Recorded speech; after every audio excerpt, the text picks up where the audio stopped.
estamos aqui com a parte 2 do conteúdo de Explicando a Matéria e suas transformações. A parte 1 já foi postada aqui no canal. Então, se você não assistiu ainda, acessa lá o nosso canal Esquematizando, verifica a parte 1 do conteúdo e também o material anterior que a gente já vem postando de assuntos. Tá? A gente terminou a parte 1 falando sobre substâncias simples e compostas, relembrando, na verdade, porque também já foi dado em vídeos anteriores. E nessa parte 2, a gente vai começar falando da matéria, explicando a matéria, as misturas. Vimos que a cada substância pura corresponde um tipo de molécula ou de aglomerado iônico bem definido. Dissemos também que já é conhecido um número muito grande de substâncias puras diferentes. Essas substâncias, gente, elas podem se apresentar misturadas de uma infinidade de maneiras diferentes, tá? Complicando ainda mais o estudo e a compreensão dos materiais que vemos todos os dias. Também é muito importante notar que as misturas em geral, elas não têm composição constante e não têm constantes físicas definidas, ao contrário das substâncias puras. De fato, podemos juntar mais ou menos o açúcar, até certo limite, é claro, a mesma quantidade de água. A gente vai ter água mais ou menos açucarada, de acordo com a quantidade de açúcar que a gente colocar. Mas isso será sempre definido como uma mistura de água e açúcar, independente da quantidade de açúcar que tiver. Aí aqui a gente tem uma imagenzinha representando o ar que a gente respira, que ele é uma mistura na qual predominam moléculas de nitrogênio, que é o N2, está aí representado pelas bolinhas em azul, com a letra N. O nitrogênio, que é 78%, e o oxigênio, que é o O2, gás de oxigênio, que a gente já viu, na porcentagem de 21%, aí representado pelas bolinhas vermelhas, tá? E do lado a gente tem também a água com álcool. Na água com álcool existem moléculas de álcool, que é o C2H6O, disseminadas por entre as moléculas de água, que é o H2O. Então aí a gente pode ver também moléculas de água, H2O, e as moléculas de álcool separadas. Com o conhecimento já adquirido, podemos agora completar o esquema mostrando a organização geral da matéria. Então vamos lá, já juntando todo o conteúdo que a gente viu no canal até agora, tá? Não só dessa aula de agora, nem parte 2 nem parte 1, todo o conteúdo de uma forma geral. A gente pegou esse fluxograma para exemplificar para vocês. A gente tem a matéria. A matéria, ela pode ser homogênea ou heterogênea. Sendo homogênea, dentro dela temos os tipos de substâncias puras, ou espécies químicas, e temos as misturas homogêneas, ou soluções. E dentro das substâncias puras, a gente tem as simples e as compostas. E dentro das substâncias simples, a gente tem os elementos químicos, que as substâncias simples são basicamente as substâncias formadas pelo mesmo átomo, que aí é onde entram os elementos químicos, né? Aqui, explicando as transformações dos materiais. Aí a gente tem as transformações físicas, não modificam a natureza do material. Os átomos, íons ou moléculas não são alterados. Eles são apenas agitados, desarrumados, reordenados, etc. É o caso, por exemplo, das mudanças de estado físico. Já falamos da transformação dos materiais, tá? E dissemos que as transformações físicas são, em geral, mais superficiais e passageiras, enquanto as transformações químicas são, em geral, mais profundas e muitas vezes irreversíveis. Lembrando que transformações físicas e químicas a gente já viu também aqui no canal em aulas anteriores. Aí aqui tem um quadrozinho, uma tabelazinha, onde a gente observa na prática e na teoria, digamos assim. Aí aqui a gente tem os estados físicos, sólido, líquido e gasoso. Na prática, verificamos que o sólido tem volume constante e forma constante. Aqui ele está usando como exemplo a água. No estado sólido, que seria um cubinho de gelo. Quando é fornecido calor, o gelo ele derrete. A água fica no estado líquido. ela tem volume constante e forma variável. E quando é fornecido ainda mais calor, a água ela vira vapor. O gás ou vapor tem volume variável e forma variável. Basicamente, o gás ele vai ocupar o espaço do recipiente que ele tiver. Tá? Essas são observações experimentais que podemos enxergar. São, portanto, características macroscópicas da substância. E aí, mais embaixo, a gente tem novamente no estado sólido, o que estaria representando um cubinho de gelo. No estado sólido, as moléculas permanecem em posições fixas, formando um retículo cristalino. Aí a gente pode ver que seriam as moléculas de água, todas unidas, digamos assim, em posições fixas, porque ela está no estado sólido. E no líquido, as moléculas se movimentam com certa liberdade, porque já não está ali durinho, digamos assim. E no estado gasoso, as moléculas elas se movimentam em todas as direções com alta velocidade e grande liberdade, porque ela já está em forma de vapor. O vapor está ali circulando dentro do recipiente e ocupando a forma do recipiente. Essas são interpretações teóricas em que admitimos certas características microscópicas que não podemos enxergar. Outros exemplos que a gente pode ter também de exemplos físicos são a dilatação de um metal pelo calor, a dissolução de uma substância em líquido, a expansão de um gás, etc. Tá? E aqui as transformações químicas, novamente relembrando conteúdos anteriores, de aulas anteriores. Tá? Observando agora a queima do carvão, o fenômeno não é passageiro. Isso é, depois de queimado, não é possível recuperar o carvão inicial. Dizemos também que o fenômeno é irreversível. Essa é uma transformação, fenômeno ou reação química. As coisas se passam assim porque as moléculas iniciais, os reagentes que a gente tem, elas são quebradas e seus átomos se reagrupam para formar as novas moléculas, que são os produtos da reação. Aqui a gente tem uma observação macroscópica, ou seja, que a gente consegue ver a olho nu. O fenômeno que enxergamos seria a queima do carvão. Moléculas de gás carbônico, CO2, são produzidas durante essa queima. E as moléculas de oxigênio que estão no ar são consumidas, tá? E os átomos de carbono também são consumidos. Aí gera esse CO2 que está sendo liberado através da queima. Para representar uma transformação química, os químicos usam uma escrita especial, denominada equação química. Assim, para indicar a queima do carvão, a gente escreve esse C aí, que significa está representando o carvão que está sendo queimado, mais O2, que indica o oxigênio do ar que está sendo consumido. Esse mais significa que os dois estão reagindo. E a setinha aí significa o que está produzindo, o que estiver depois dela é o que está sendo produzido nessa reação. A gente está vendo aí que depois da setinha tem o CO2, que indica o gás carbônico que está sendo produzido na transformação, mais calor, que é o calor que é liberado na queima, tá? Então, antes da setinha, a gente tem o que vai reagir, que é o estado inicial, situação antes da reação, e depois da setinha a gente tem o estado final, que seria a situação após a reação, os produtos que a reação gerou. E, por exemplo, para representar a queima do álcool no motor de um automóvel, a gente escreveria o C2H6O, que é o álcool que está sendo queimado, mais o oxigênio que entra no motor, que é o O2. Esse 3 aí que está antes do O2 a gente vai ver mais para frente do que se trata. Por enquanto não foquem nele, foquem só nas substâncias envolvidas, tá? Que seria o álcool e o oxigênio. Aí a gente teria um estado inicial. Aí o álcool vai reagir com oxigênio e vai produzir gás carbônico, água e energia.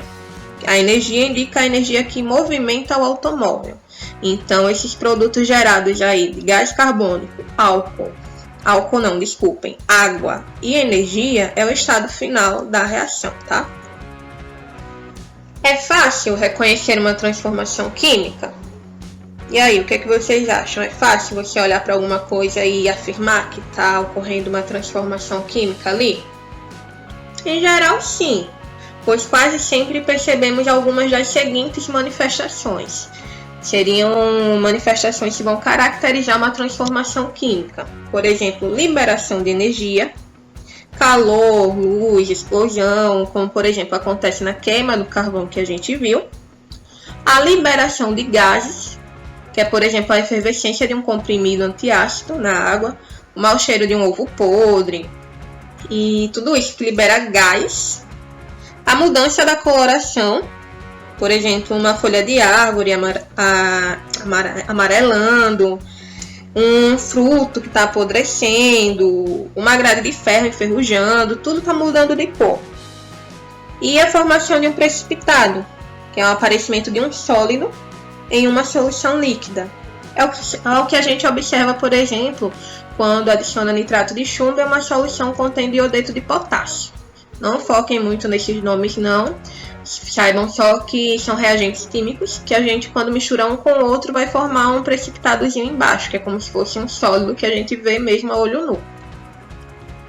Misturar ou reagir. Misturar é um fenômeno físico, é uma coisa totalmente diferente de reagir. Reagir é um fenômeno químico. Mistura, aí a gente tem o exemplo do Fe, que é o ferro, e o S, que é o enxofre. Tá? Uma mistura de ferro com enxofre. Misturando o ferro com enxofre em pó, ambos na forma de pó, por exemplo, a gente vai obter uma mistura de cor intermediária entre as cores do ferro cinza e do enxofre amarelo. Aproximando um ímã da mistura, ele irá atrair o ferro, o que prova que o ferro não perdeu o magnetismo. Dizemos, de modo geral, que os componentes de uma mistura não perdem suas propriedades. Ou seja, a gente aproximou um ímã lá da mistura de ferro com enxofre, o ímã vai atrair o ferro da mesma forma. Significa que o ferro está misturado com enxofre, mas o ferro não deixou de ser ferro, o enxofre não deixou de ser enxofre. Aí temos uma mistura. E embaixo a gente tem reação química. Novamente a mistura do ferro com enxofre. Tá? Aí só que agora a gente vai formar uma nova molécula, uma nova substância, com características próprias, diferentes das substâncias iniciais.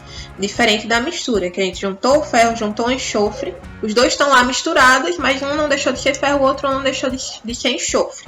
Agora não, agora é diferente. A gente tem o ferro, tem o enxofre, colocou eles em um meio que fizesse com que a reação acontecesse. Esses meios eles não vêm ao caso nessa aula, mas eles foram colocados sob condições que fizeram com que essa reação de fato acontecesse, e depois que essa reação aconteceu, formou uma nova substância, tá? Que seria o sulfeto ferroso, o FeS, a fórmula. Agora, se a gente colocar um ímã perto dessa nova substância, o ímã não vai mais atrair o ferro, tá? Tem ferro ali no meio da reação? Tem. Mas o que foi formado foi uma nova substância, que foi justamente o sulfeto ferroso, o FeS. O ímã não atrai o sulfeto ferroso. As propriedades das substâncias. Sendo submetida a agentes como calor, luz, etc., ou entrando em contato com outras substâncias, cada substância química apresentará um comportamento diferente, conhecido como propriedades da substância.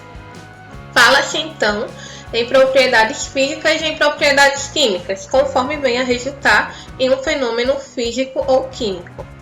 Aí a gente tem as propriedades gerais, que são apresentadas por todas as substâncias e por isso chamadas também de propriedades gerais da matéria. A gente tem massa, que é medida em uma balança, extensão, que é o volume ocupado pela substância, impenetrabilidade, que é quando dois corpos não podem ocupar simultaneamente o mesmo lugar no espaço. Um exemplo é quando a gente coloca um objeto qualquer em um copo que está cheio com água. O volume de água que corresponde àquele objeto que a gente colocou dentro do copo cheio com água, ele vai sair do copo, ele vai para o lado de fora, ele vai extravasar. E a compressibilidade. Podemos comprimir os gases, como acontece com o ar do pneu de um automóvel. E temos as propriedades específicas, que são apresentadas por cada substância pura individualmente. Aí temos as propriedades físicas, que dizem respeito aos fenômenos de medidas físicas, como por exemplo a temperatura de fusão, a temperatura de ebulição, densidade, calor específico. Tem as propriedades químicas, que dizem respeito aos fenômenos químicos. Como exemplo, a gente pode citar a combustão do carvão, o enferrujamento do ferro. E tem as propriedades organolépticas, que a gente também já falou em aulas anteriores aqui do canal, que são as que impressionam nossos sentidos, como por exemplo a cor, o sabor, o odor, o brilho. São aquelas que envolvem os nossos sentidos, tato, olfato, paladar. Tá? Explicando as variações de energia que acompanham as transformações materiais. Durante os fenômenos físicos e químicos, outro fato importante que podemos notar é a liberação ou a absorção de energia. Aí a gente tem a energia térmica, que está relacionada com o calor, que é, por exemplo, a energia liberada na queima do carvão, e a absorvida para evaporar a água. Tem a energia luminosa, está relacionada com a luz, que é liberada na combustão de uma vela, e ela é absorvida, por exemplo, na fotossíntese dos vegetais. E tem a energia elétrica, que está relacionada com a eletricidade, que, por exemplo, é a energia liberada numa pilha elétrica comum e absorvida na carga de uma bateria de automóvel. Os fenômenos, gente, que liberam energia, eles são chamados de exotérmicos. Esse exotérmico vem do grego exo, que significa para fora. E os que absorvem energia, eles são denominados endotérmicos. Vem do grego endon, que significa para dentro. De modo geral, os fenômenos químicos eles liberam ou absorvem mais energia do que os fenômenos físicos. Assim, por exemplo, a queima do carvão libera mais calor do que o vapor de água ao se condensar. Um carvão em brasa queima mais a mão do que o vapor de água que sai pelo bico de uma chaleira com água fervendo. Então, vamos para o rapidinho, que eu esqueci de falar. Ela existe nela, né? Existe uma certa quantidade de energia armazenada no interior das moléculas iniciais. É justamente essa energia que vai fazer com que elas reajam e ocorra a reação química. Quando essas moléculas iniciais elas são quebradas, aí ocorre a liberação da energia. No entanto, a gente vai gastar energia também para montar as moléculas finais, que seriam os nossos produtos. Aí o saldo da energia que sobra, dessa energia que a gente vai gastar para quebrar os reagentes e dessa energia que a gente vai gastar para montar o nosso produto final, o saldo da energia que sobra, ou que falta, né? É a energia que a reação química irá liberar ou deverá absorver para que de fato a reação venha a ocorrer. Assim, vamos para o próximo slide, que já entra na área de tecnologia química. Na química, a gente pode distinguir duas atividades, que é a prática e a teórica. A atividade prática, ela ocorre no manuseio e na transformação de substâncias nos laboratórios e nas indústrias, quando se trabalhamos em nível macroscópico. Isso é aquilo que a gente consegue ver. A atividade teórica se verifica quando se procura explicar a matéria, seu comportamento, suas transformações. Nesse caso, são utilizados conceitos em nível microscópico, como, por exemplo, a ideia do átomo. Costuma-se também chamar a atividade teórica de química pura e a atividade prática de química aplicada. A análise química procura determinar quais são, quantos são e como os elementos estão reunidos nas substâncias. A síntese química procura explicar como podemos transformar as substâncias de maneira a produzir novas substâncias. Para atingir seus objetivos, a síntese química está sempre à procura de novos caminhos, novas reações, para chegar a novas substâncias, ou mesmo a substâncias já conhecidas de maneira mais fácil e mais econômica. É importante também a gente entender que a ciência ela nunca é neutra. Descobrir só por descobrir, eu estou estudando isso aqui, mas eu vou estudar por estudar. Não, na verdade ela está sempre ligada aos interesses humanos, interesse econômico das empresas que desenvolvem novos materiais e produtos para aumentar seus lucros, interesse militar dos países que defendem sua paz ou que se preparam para uma guerra e assim por diante, tá? Então, tecnologia química nada mais é que a aplicação dos conhecimentos da química nas indústrias químicas, visando melhorar os materiais encontrados na natureza, produtos naturais, e fabricar os novos produtos descobertos pela química, produtos sintéticos. O desenvolvimento tecnológico de uma descoberta científica pode levar muito tempo. Assim, por exemplo, da descoberta até a aplicação da penicilina, decorreram quase 30 anos, para vocês terem uma ideia aí. Da energia nuclear, 26 anos, do nylon, 12 anos, da fotografia, 56 anos, do radar, 32, da cópia Xerox, 15 anos. No entanto, o próprio desenvolvimento tecnológico está fazendo com que o intervalo de tempo decorrido entre a descoberta e a sua aplicação se torne cada vez melhor. Então, se a gente descobriu alguma coisa hoje, com toda a tecnologia que a gente tem atualmente, isso proporciona com que esse tempo entre a descoberta e a aplicação do que a gente vai fazer ele se torne cada vez menor, porque hoje a gente tem mais recursos do que antigamente. Aqui, como a ciência progride.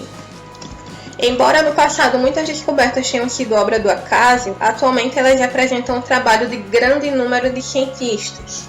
Podemos ainda dizer que as atividades científicas só se desenvolvem com muita rapidez no mundo moderno, em virtude da rápida comunicação que existe entre os cientistas, principalmente por meio de revistas especializadas e da internet. Então hoje é tudo de uma forma muito rápida. A gente tem muitos meios de comunicação, tá? Um deles, eu diria até que o principal é a internet. Quando existe algum estudo, quando existe alguma teoria, alguma coisa, rapidamente ela já é postada em sites, já é postada em blogs, em revistas, em jornais. Então isso faz com que outros cientistas também tenham acesso àqueles estudos e utilizem isso também como uma forma de aprimorar ou melhorar os seus próprios estudos que estão sendo feitos, tá? Então aqui tem um fluxogramazinho de como que ocorreria essa progressão.